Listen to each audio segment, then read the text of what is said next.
Welcome to NFL Week 7 edition of Benny versus the Penny. Here's your host, big bloviating Ben Maller. And this is the full enchilada, Tom, as we are heading in. Not quite in the middle part because there's 17 games. So the middle part will be what? Week 8.5. Had a pretty good week last week, Tom. Had a pretty good week last week. So I think we should start with that, Tom. I can crunch the numbers for you. Your NFL Week 6 win over the brainless Penny. Ben, 9 wins, 6 losses. The Penny, 7 of 8. And as for season totals, I think we may have a scroll for the season totals here. Let's put that on. It's going on underneath right now. So season totals, Penny, 55 wins, 44 losses. The Penny, 43 wins, 56 losses. So you're up on the brainless Penny so far this season, Ben. Penny, for your thoughts. All right. Yes, Penny, for your thoughts, Tom. We'll start with this. The Delilah effect. You knew this story was coming, Tom. So the Buffalo Bills have lost a couple games in a row. And what do you think the reason for that is, that crash and burn? Well, some around the Bills are blaming, you know what the Delilah effect is? A woman. You blame the woman. And it's all because of a quote Josh Allen gave. He was asked recently what he learned from his new wife. He married a Hollywood starlet because every woman in Hollywood's a starlet. Haley Steinfeld, rather. And he said, Josh Allen said, maybe I learned that I am more than a football player. My whole dream as a kid was to be in this position, Allen said, but there is life after it as well. So right after that quote, the Bills went out and lost to the Atlanta Falcons in a really non-competitive game. And so now people are questioning his motivation, his marriage. They're blaming the woman. They're claiming that Josh Allen lost his fire. This was the most predictable story. Let me tell you what happened here. So, yeah, he got married. That's an issue, I guess, for some. But the problem is he was the MVP in the NFL last year. And and I learned this from you. I was a little kid. I used to listen on the radio, Tom, that extreme outcomes are followed by more moderate ones. It's like the SI. Right. There used to be this thing called the magazine, and there was the Sports Illustrated jinx. But the reason it was a jinx is because you ended up on the cover of Sports Illustrated when you did something amazing, right? You did a 5-touchdown game or a 4-home run game, and then you don't do that again right away. That almost guarantees the next week you're going to be mediocre. Yeah. Another story, Tom. How about the one out of Dallas? The Cowboys getting ready for a late afternoon start at the Jerry World facility there, and they're worried about the lighting, much like Tomm Looney. Oh, my God, yes. How long did we work on it today? I know. We come in here to the studio to do the shoot, and for Tom, it's like the lighting's not quite right. The audio, but the lighting, you're so obsessed with the lighting. Yeah, it's very important. 45 minutes. So Brian Schottenheimer. It's the first thing you learn at film school. First class you take, lighting. I didn't go to film school, but it is. Speaking of film school, I would like to rip. Now, I drive through the 101 freeway through right by the Hollywood Bowl there. Yeah. And every time I drive by there, I see a sign that says New York Film School. It's in the heart of Hollywood. It is. Why? I don't understand. Like, you're in Hollywood. Wouldn't you want to have Hollywood Film School? I don't get it. It always has been confusing to me. It is a good school, by the way, but it's always been a very confusing name. Exactly. I don't understand. Anyway, Brian Schottenheimer, the sock puppet coach of the team in Dallas, he says that they have been planning. They've been game planning for the light because Jerry left a window so God could watch the Cowboys. Apparently, God can't see through the roof of the Cowboys. Anyway, Schottenheimer, he said, we've got pictures of it, talking about the sun because the shadows and everything like that. He said in preparation for the late afternoon games, because the Cowboys had some issues with that in the past, he said they have satellite imaging and they have pictures of the sun and when the sun's coming down, and they've game planned based on like if they win the coin toss, which side they want, based on satellite imaging for an NFL game. You think that's a little much, and then they should concentrate on the satellite imaging of their defense. Is what they should do. Well, there's nothing. It's like a nuclear bomb went off. There's no defense. Now, speaking of that, these things are related. In Carolina, the story this week has been who's the number one running back. Is it Chuba Howard, who's coming back from injury, or Rico Dowdell, the breakout star the last couple of weeks? Got to be Rico. Well, it's got. You think the guy's been around 200 yards the last couple of games. Both of them downplayed the importance of it, and my bull crap meter went through the roof here, because you know who doesn't downplay the importance of who's starting for an NFL team? The agent when they're negotiating your next contract. So of course it matters. But enough of that, Tom. It's Benny versus the Penny. It's week 7. Let's get to the games. Come on. Eagles at Vikings. Eagles don't look right. Vikings have quarterback issues. Minnesota getting 2 points. All right, so J.J. McCarthy is recovering from an ankle injury. At the time we are doing Benny versus the Penny, we're not sure who's going to play. We do know that whether it's Carson Wentz or J.J. McCarthy, they are both dinged up at this point. Either way, Minnesota's offense is at a disadvantage because their quarterback's going to be less than 100%. Carson Wentz has a bum shoulder. J.J. McCarthy's got that messed up ankle.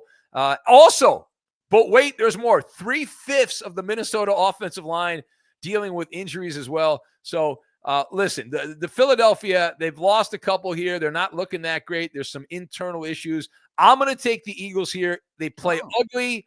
As long as they avoid the turnovers, the Vikings do turn the ball over a lot. 9 turnovers this season, including at least 1 in 4 of the last 5 games here. And the Eagles getting Jalen Carter back. Philadelphia as a road favorite. Small line here, 1.5. Philadelphia has won 13 of 20. And the Eagles, listen, the 2 games that the Eagles lost, their opponent did not have a single turnover. I find it hard to believe that the Vikings are going to play a clean game. Right. So I'm going to take the Philadelphia Eagles to take the victory in this one and cover the number. Okay, let's heads to the home team, tails to the visitors. That's how we play, Benny. Penny landing on heads. Penny going with the Vikings. Benny says, take the Eagles, give away the points. All right, that is the Greg Olsen game, Tom. So he'll be doing that game for Fox. Okay. What's next? Giants at Broncos. Giants have been resting their Thursday night game from the Eagles, October 9th. So they've been off since the 9th. Broncos bedraggled from a long overseas flight, Ben, cramped up on the airplane, going through customs, having to fill out those forms after going through customs. So the stress of also trying to sneak steroids and human growth hormone over international borders, that's very stressful. Nevertheless, New York getting 7 points. All right, so this is the Kevin Harlan game on CBS. Denver's defense, everyone's all fired up. The Broncos, they really played ugly in London. They won the game. The sack numbers, they lead the NFL in sacks, and those are every sack is half a turnover. So that's a big stat. 30 sacks through 6 games, but the number's inflated because they had 9 of them against the Jets last week. I'm going to take the Giants in this game. I love the points. You know, I'm a point whore, Tom. I love my points. And the game plan here for Big Blue, Jackson Dart, he obviously got to avoid sacks, but the Giants, I would imagine Brian Daboll is going to use quick reads here. And the Broncos defense, there's something going on. Their offense, rather, with Bo Nix, he struggled in London against a very weak Jets defense. You look at that 1-2 punch, Cam Scatterboo at running back for the Giants, who's looked pretty good there. And as you mentioned, the travel, I think the Broncos actually, they took a boat, which is odd. Normally you fly. QE2, yes, the Canard line, yes. I think it was actually called the Titanic, but they came from London and so on a boat, and now they barely beat the Jets last week. The Giants, as you said, mini bye week. They're celebrating their win there, so I'm going to take the points. This game will be closer than it should be based on the talent level between the 2 teams. Okay. The one thing that does scare you, though, the Giants in the debut road game for Jackson Dart, the Giants turned the ball over 5 times against the Saints and lost that game, and so that scares you. But other than that, I'm going to take the Giants plus the points. Penny letting on heads. Penny going with the Broncos. Benny jumping on that New York Giants bandwagon. All right. There we go. Where are we headed now, Tom? The team of your youth, the Rams at the Jacksonville Jaguars. The Seattle line sacked Jags quarterback Trevor Lawrence 7 times Sunday, Ben. The Rams defensive line has to be licking their chops. Jacksonville getting 1.5 points. Yeah, this game is in London as well. We're just talking about London. So the Rams will be eating fish and chips and enjoying a wonderful time there in London. Rich Eisen and Kurt Warner have the call on NFL Network. So that's early game. I will not be watching this game, Tom. You know why? 6 a.m. Yep. I'll be sleeping. I'll be sleeping. So. I love my football. I love my Rams, but I don't love them that much. Well, we both designed our lives around not having 9 to 5 jobs. So you don't have to get up early. Exactly. So the weather here now, one report says it's going to be in the 50s, 90% chance of at least light rain in London. So I guess that's a Chamber of Commerce kind of day in London. We'll see if that holds up. Now, we do not expect Puka Nacua, one of the great names in the NFL, Puka, this guy to play. He's got a bad ankle. He hasn't practiced this week. That is a massive deal. How big a deal is it, you ask? How big a deal is it, Ben? Well, Puka Nacua, who's on an NFL record-breaking season for the Rams before the injury, he is accounted for a mind-boggling 39% of Matthew Stafford's passing yards through the first 6 games. That's tells me that's – I didn't play in the NFL, but that seems like a lot. That seems like a lot. And the Rams, when you look at the other injuries, they really only have one receiver who's healthy, who's good, Devontae Adams, the only reliable target for Matthew Stafford. I expect this game to be low scoring. I'm not a big Trevor Lawrence fan. It's a small line. The line has moved because of the injuries here. Jacksonville, they're a team that turns the ball over. They make mistakes and all that, which you generally don't like to bet on. But the Rams have so many injuries going on. They spent the week in Baltimore, which must have been torture for them. Oh my God, from LA, they got to spend a week in Baltimore. But Jacksonville, their secondary is opportunistic. Expect at least one game-altering turnover in this one. I'm going to take, I hate to do it, but it's a gambling show. It's not my favorite team, Tom. It's who I think is going to win the bet. I'm going to take the Jacksonville Jaguars in this one. Okay, let's see what the penny thinks. All right, here we go. We'll flip the penny. Okay, penny landing on tails. Oh, I love it. Benny and the penny disagreeing on the first 3 games. We love that. Benny taking the Jaguars and the points, and the penny taking the visiting Rams. And remember, if you're new to Benny versus the penny and you fast forwarded through the broadcast here, that the penny goes up in the air, Tom, and if it lands on tails, what does that mean? That means it takes the visitors. That's right. If it lands on heads, it takes the home. You sit on your behind when you travel. Normally, you don't stand up, and then you use your head driving to the stadium. So this is the part where I say, if you'd like to sponsor Benny versus the penny, this is a mom and pop shop here. You'd think we'd have like major Fortune 500 companies lined up. Well, I just got off the phone with Budweiser. We'll see what happens. BMW's interested. They'll get back to it. BMW was interested until they saw the demographics of your radio show. How dare you, Tom? How dare you? So listen, if you want to be a sponsor, it's a nominal fee. It's not free because it's a sponsor. But reach out to us, and you can. The Chevy Vega is interested now that they've seen the. They've seen your demographics. You can find us on benmallershow@gmail.com. benmallershow@gmail.com if you would like to. If you're interested and just want to. And on Instagram, Looney on TV. I've got a new picture up. I'm posing in my trunk, shirtless in the bathroom mirror. Yeah, you like want to see Tomm Looney without clothes on? You can go right there. Let's get back to it. Intellectual follow. It's the B block, Tom. It's the B block now. That's what we called it when we were on real television. This is real television, Tom, without the money and without the crew. Real television. Yes. Okay, let's go to Colts and Chargers. A prove-it game for the Colts. Their schedule's been a tiptoe through the tulips so far, and you're getting 1.5. I'd like to alert all the affiliates down the line, Tom. I will not be attending this game because my presence has been requested at a late night social event the night before. So I will not be able to attend this game. I did see the Colts in person a few weeks ago. 5-1. They are the number 1 overall seed in the AFC, Tom. This game, the Iron Eagle JJ Watt game. So unfortunately, JJ not doing a Steeler game this week because they played on Thursday. Listen, the Bulls have lost. JJ will be there if he doesn't get hurt. The Bull, he might get hurt over having breakfast in the South Bay. But the Bolts have lost 3 consecutive games against the spread. Very un-Jim Harbaugh-like. Joe Alt, their stud offensive lineman, at the time we're doing this, it does not look like he's close to playing for the Chargers here. So everything says, hey, go with the Colts. They're the better team. They're the healthier team. The Chargers played in Miami last week. They actually traveled by stagecoach back. It was very tough. They had they took a boat across the Gulf of Mexico, and then when they got to Corpus Christi, they got on, and it was very difficult. They got on they flew first class and ate filet mignon. Well, that's also possible. And took naps with their headphones on. Yeah. I love the Chargers, though, because it was, they're going to lose this game. The Colts are the better team. I'm not convinced on the Colts yet. And Jim Harbaugh, his teams, I know there's some guys out defensively, whatever. I'm not there on Daniel Jones. You can mess up his rhythm.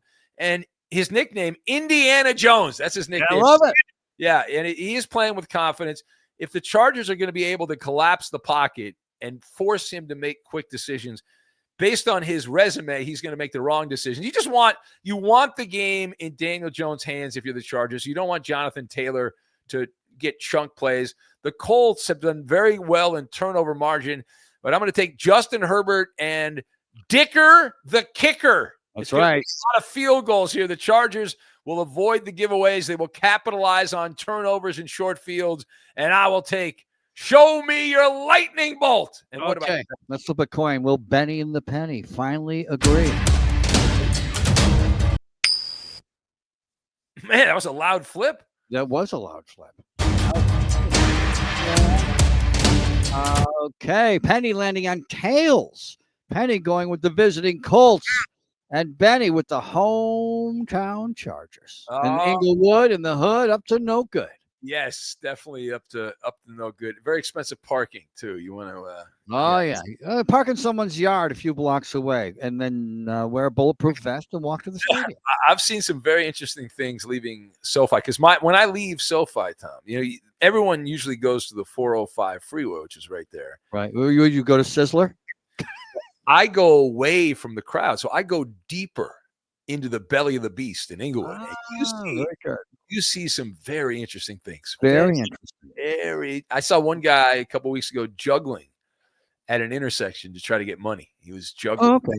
And, I've seen it. That's pretty benign compared to some of the things I've seen.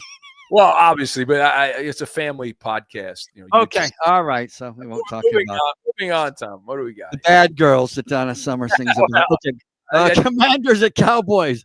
Dallas, Texas, where the Texas State Fair is going on until this Sunday. So stop out, say hi, get some cotton candy. Short week for Washington coming off a tough loss, but the Dallas Cowboys defense stinks, so it might not matter. Dallas getting 2.5 points at home. Well, we mentioned that Brian Schottenheimer and the Cowboys have used satellite imaging for the lighting on this game. This is the big game on Fox, Tom. That means that Skinny Jeans Tom Brady will be there with Kevin Burkhardt. They'll have the call. The Commanders at 3-3 coming off that loss. And I'm going to take the team formerly known as the Redskins. I actually like the Cowboys. I like the Commanders rather a ton because of the Cowboys defense or lack thereof defense. It's hard to take the Cowboys seriously. They don't stop the run. They don't stop the pass. I don't know what else there is to stop here. And Jaden Daniels should have a field day, but it's not even really about him. To me, this matchup is about Ja'Cory Krosky-Merritt. 3 names, Tom. He's got 3 names in the backfield, the running back there. 3 names is driving me crazy. Hillary started that. Yeah, you hate that. You remember there was a baseball insider we had on that had 3 names. He was great. John Paul Morosi. Well, he was named after the Pope. I liked him. John Paul Morosi. He was great. He now, I think because of you, he goes by John Morosi. He doesn't usually go by John Paul. Well, because I used to always say it was 3 names like an assassin. John Paul Morosi. Really, he didn't like that. But very nice man, John Morosi, great guy. So, but again, I love Washington. I like him more coming off a loss. They blew a game against the Bears with a late turnover, gave Chicago an opportunity to come back and kick the game-winning field goal here. But it's just betting against the number 32 ranked defense. This is not that hard. This is not that difficult. The Cowboys combine sloppy tackling. They're out of position. It's a clown show over there. But you must you must have been tempted since the Cowboys are getting points at home. It's only a couple of points. If it's under a field goal or less, I don't really worry too much about it here. Now, CeeDee Lamb supposedly could come back in this game at the time we're doing Benny versus the Penny, which will, in theory, be good, but then it's going to annoy George Pickens, who wants all the attention. He's the attention whore. He wants everything on him. Either way, listen, Though people like that drive me crazy. I was about to sing, Tom. Hail to the Commanders. Hail to victory. I'm going to take Washington. Okay. Let's flip a coin. See what happens. Let's is Benny versus the Penny. You're listening live and watching live. Live coverage. This is in-depth team coverage, Tom. Okay. Penny letting on heads. Penny says the Cowboys and the points. Benny says give away the points and take Washington, the Washington football team. I know you love Texas, Tom. We leave Texas. Where are we headed now, Tom? We're going to Northern California, San Francisco Bay Area. Falcons at 49ers. Falcons on a short week after having play on Monday. 49ers are the walking wounded. Falcons getting 2.5 points. Well, this game actually in Santa Clara, Tom, so it's only 2 hours away from San Francisco proper with traffic. And the Falcons getting a lot of love this week. A lot of love, a lot of rat poison for the Falcons after that win against the Buffalo Bills on Monday night. And you mentioned this is the Sunday night game. NBC, we know some people over there. Mike Tirico and Chris Collinsworth have the call. And fun fact, you want a fun fact, Tom? Sure. Okay.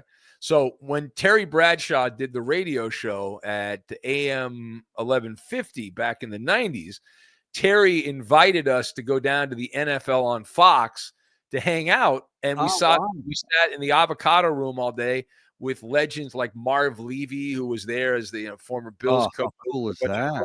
But Chris Collinsworth was on the studio. James Brown was the host. You had Jimmy, Howie, Terry, and Chris Collinsworth was on that set, and then he's gone on and been the play-by-play or the color commentator on NFL for all these years. Anyway, as far as the game is concerned, that was my Pat O'Brien impersonation, Tom. I just dropped. I'm more like you, too. I dropped a name right there. Drop a name or two. Nothing wrong with that. Yeah, I learned that from you. So normally this is a spot, if you've watched and listened to Benny versus the Penny, you would bet against the Falcons, right? Coming off a signature win. Everyone's been kissing their ass here. Well, wouldn't the public, though, go with the Falcons since they look so good against the Bills? Well, yeah, the public would, and you'd go against the public. You don't want to be on the side of the public. But this is the exception to the rule. Oh, okay. Because normally you'd say this is a letdown spot. The reason it's the exception, the Falcons are a better team across the board than the 49ers right now. The Falcons will cover the spread because of injury. The Niners have a middling defense. They're not going to be able to completely box up Bijan Robinson, the most electric player. I don't know if he's the best player. Best means as good as all the rest, but he's the most electric player in the NFL. And the Niners, their defense had 2 star players, Tom. They had Nick Bosa and Fred Wolf. You know how many they have now? None. They're both out. So you've got an injury-riddled defense there. The Falcons, I don't like the quarterback very much in Atlanta. Penix, I liked him in college. He hasn't been that good in the NFL. And Atlanta, though, you look at all the numbers. They're near the top in allowing the fewest explosive plays. They don't give up the big play. So you're like, well, Christian McCaffrey's really good for the Niners. But the Falcons generally contain the other team's top player. They have the number 1 total defense in the NFL. And the 49ers are just lacking that razzle-dazzle. And so remember, when it comes to McCaffrey, he could get hurt walking out into the field. Yes, he could. Well, he might stare at the sun and become blind. You never know. It's always something. Yes, the Dirty Birds have the fewest penalties in the NFL per game. Fewest penalties in the NFL per game. So they played clean. I'm still skeptical about Raheem Morris, although the coach in Atlanta, from a gambling perspective, because plausibly this is a gambling show, if you look at the numbers, in his coaching career, his teams have a winning record against the spread on the road. They are much worse when they play at home. And in situations like this, when his team plays on the road directly after a home game, 18-9-1 against the spread, I'm going to take the Dirty Birds. I take the Dirty Birds in this one. The Penny Picks. What do we got here? Man, another loud. Penny has some trepidations today. Penny landing on tails. Penny and Benny both taking the hot Falcons and the point. Okay, very good, Tom. Where are we headed now? We are now headed to Bucs and Lions, a big game in terms of NFC dominance, Big Ben. Both teams have a lot of injury issues. Both are working through them as well. Can you smell what Baker is cooking? The red hot Mayfield and the Bucs are getting 5.5 points. Well, he is Baker, the touchdown maker. for Tampa Bay here. Tampa 5-1, the Lions at 4-2. And you mentioned the point spread. This is on ABC. Joe Buck and Troy Aikman. Now, Baker Mayfield, one of the few people, Tom, you've known me a long time. Normally, like every other human being, when I form an opinion about an athlete, I die on Take Mountain. You're stubborn. I die on Hot Take Mountain. Same with people at work that you don't like. It really takes a lot to turn that around. Yes, if I hate you for life. But if I like you, I usually like you for life. There's a very small list of people. Like somehow, I don't know how you ended up there. I must have been sick. I did a lot of work on my. I love Baker Mayfield. I hated him in Cleveland. I didn't really care for him with Carolina or the Rams, but he has really impressed me. He's got brass balls, Tom, not softballs, brass balls there, and he's going to scratch and claw to the end.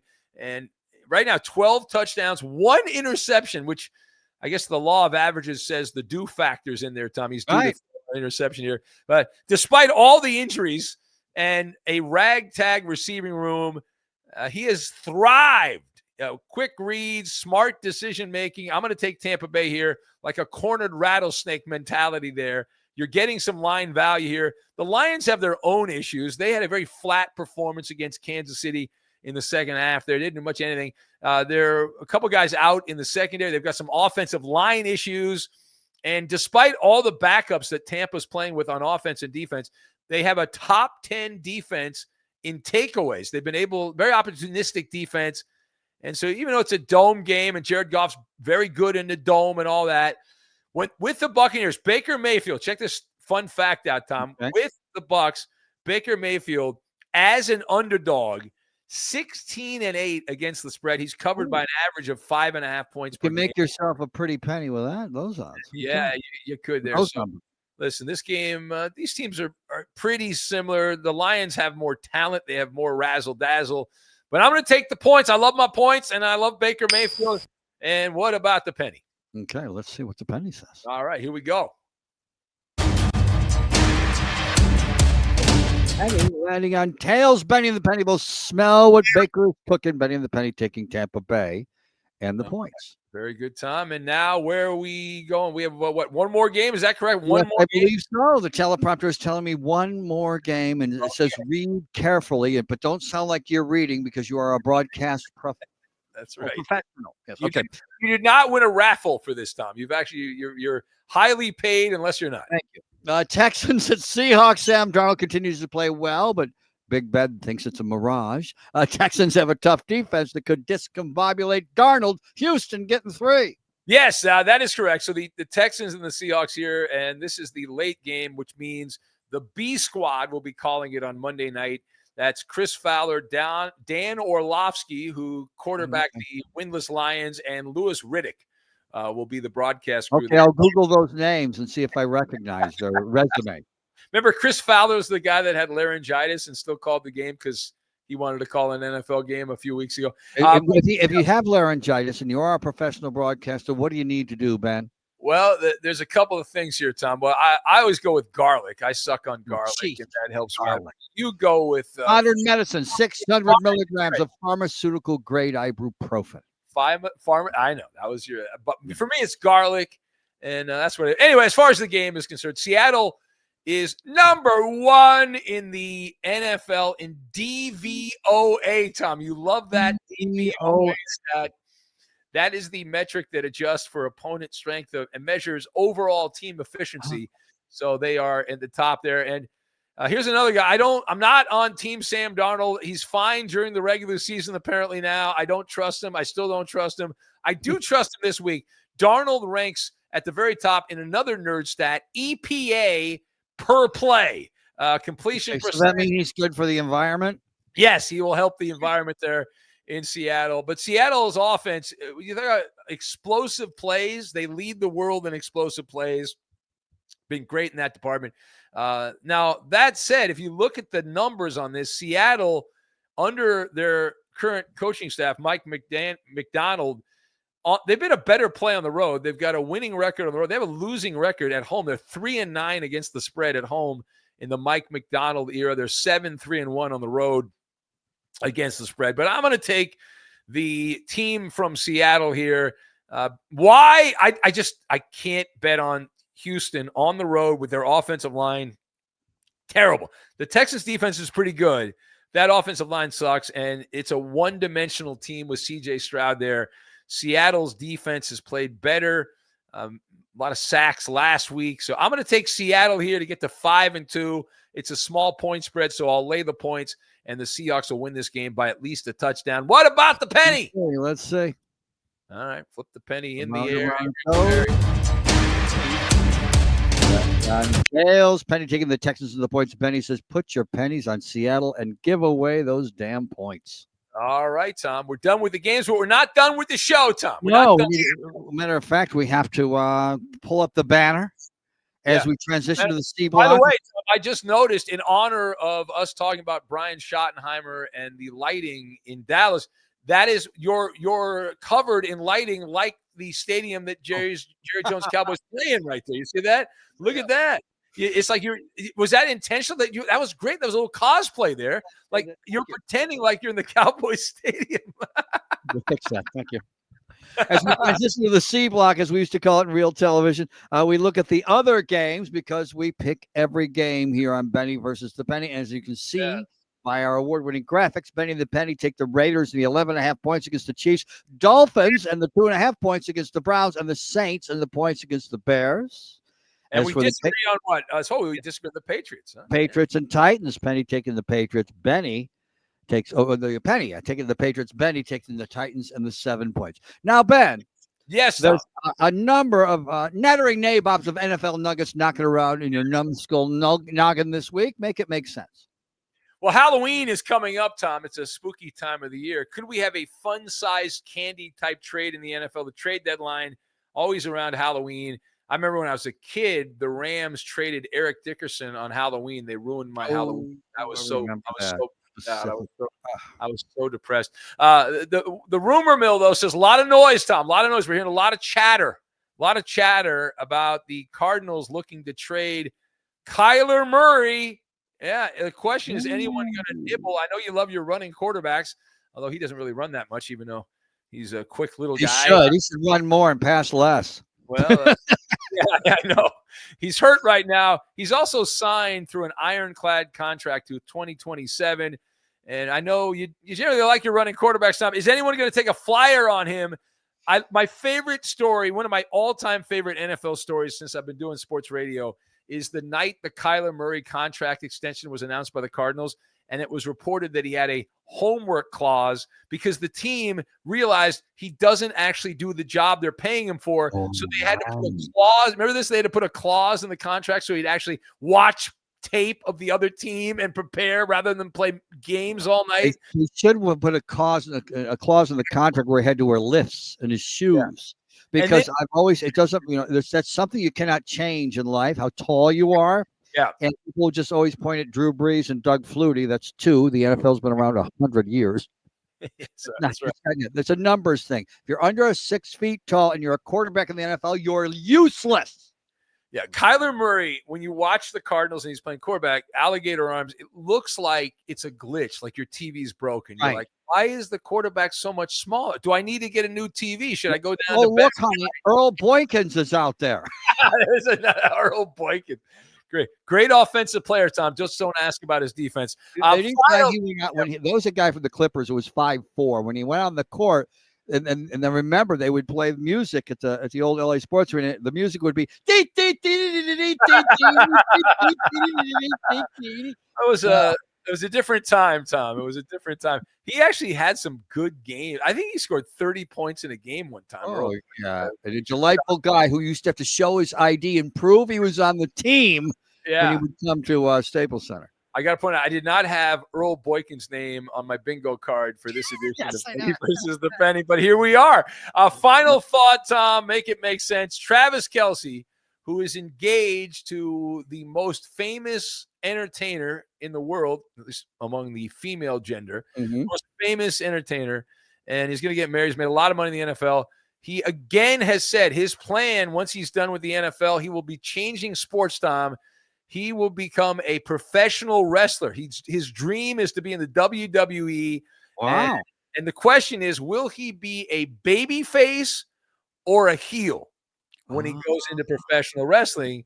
And he's going to get the opportunity because he's Travis Kelce. And my idea, Tom, Travis Kelce as the heel. Come in there. Remember when everyone hated him because he was endorsing Budweiser and everyone was like, come in there as like Budweiser man and have Taylor Swift as like the evil heel manager, right? She can dress all, be like the angry Taylor Swift. Yes. Yeah. And have Taylor Swift out there, and it would be great. So it's nice when, guys that have tons of money and have jobs are already taking other people's jobs. So it's good. It's solid. Anyway, on that note, we'll put the baby to bed, as they like to say, Tom, and enjoy all the games this weekend. Thank you. The channel's growing. I actually mentioned this yesterday. I got an email from YouTube, and I normally don't open my email. You know that, Tom. I'm very bad with my email. I don't, but the people at YouTube sent me an email, and the way I understand the email, and again, I read it over and whatever. I was like half awake, half asleep when I read it.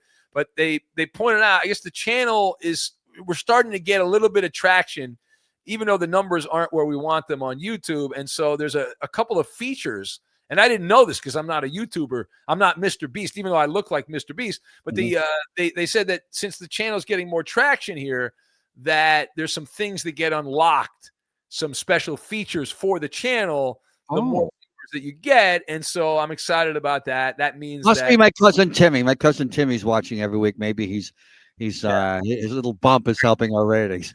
Well, I was gonna say, like, it's not like I don't think anyone at YouTube's noticed. I think the algorithm at YouTube has noticed. You know what I mean? So I don't think anyone at YouTube. Right, I don't think there's a human being that emailed me. I think it was like we reached a certain number of views, and unlike most of the stuff that's here on YouTube, we're not actually buying views. Right. Not that we're opposed to that, but we're not. We're cheap, so we haven't done that. So they've last week we did have more views than cats chasing bears, which is a big deal.